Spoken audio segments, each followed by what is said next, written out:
Hello and great day to you. It's great to be back with you once again in this battle for correction and redirection. If you like what I'm doing, why don't you go ahead and give me a thumbs up? If you really dig what I'm doing, why don't you go ahead and subscribe? It won't cost you a single thing. Now, I'm not going to keep you long today. I know that some of you saw the title of this video and automatically you put your weapons of war in your pocket, got your mind sharp, and prepared for some combative dialogue. Now, this title actually goes for all races and all ethnicities.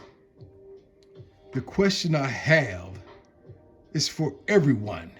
Why?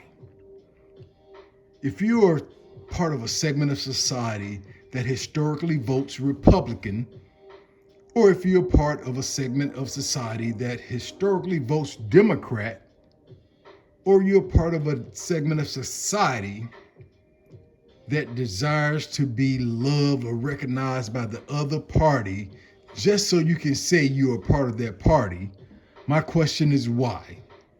Yes, why?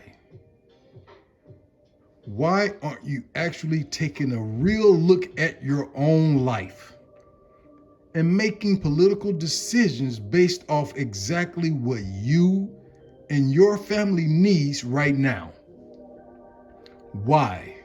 Why is it so easy for you to be swayed by individuals who have no idea what you're going through, what you actually need, and what would be the best decision for you?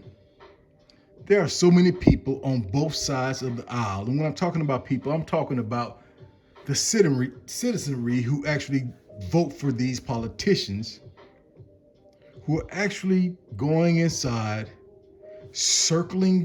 darking out a circle next to a name who they actually don't know anything about. Circling that dot just because other individuals who look like them historically circle that dot. Now, I'm not one to tell you which way to vote, whether it's on the left or on the right, or whether it's down the middle. I think the smart thing for you to do, for each and every one of us to do, is actually take a good look at our own situation. Now, I don't know about you, but I do not care the race, the ethnicity, the color of the person who's actually running for office. I actually care about if my tomorrow, if my next week, next month, next year, next decade is going to be a prosperous one for myself. Now, I know a lot of people say, hey, we must think about the whole. And guess what? I'm a believer in that. But I know for a fact it does no good for me to actually concentrate on the whole when I am actually going further down the hole of poverty.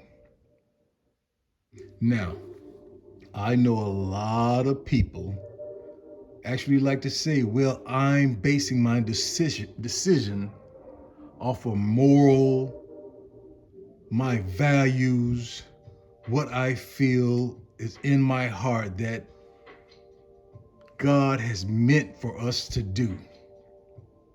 And guess what? I'm not against that either. But I know there are a lot of you who actually like to point out only certain sins of the world, not all sins, because we love to fight against certain sins. Maybe those sins we don't commit, but we don't like to fight against sin altogether. And if that's actually how you vote, shame on you once again. So, to all those who feel that a certain individual is going to be best for them with no factual reason behind it, shame on you. Like so many other people at this very moment who are FAFO, there's a good possibility if you keep actually making decisions the way you're making them when you're going into the ballot booth, her situation probably isn't going to change. I hope that one day, all individuals in this country who actually have the right to vote actually start making well-informed, well-educated decisions when they go into that ballot booth. Until then, I'm going to let the board stand as it is, because it appears we all need a little reset. And hey, maybe we don't. Maybe we're getting exactly what we asked for. And by the numbers, I say we actually are. Until next time, remember, the only way you're going to change your life is if you correct and redirect your life.